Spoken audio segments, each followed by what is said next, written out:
खोलते हैं।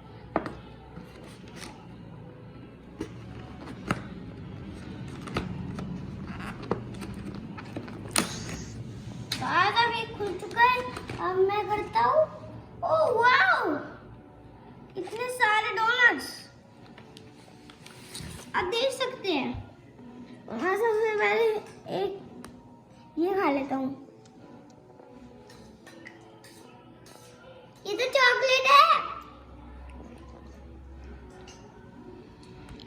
तो आपने जो जो बोला तो वो फुलफिल हुआ? हाँ, फुलफिल हो चुका। मुझे बहुत अच्छी लगी। Bye guys, tata, see you and stay Frosty.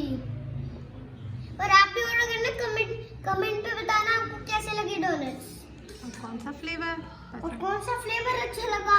Chocolate jams, Santa fruit and butter.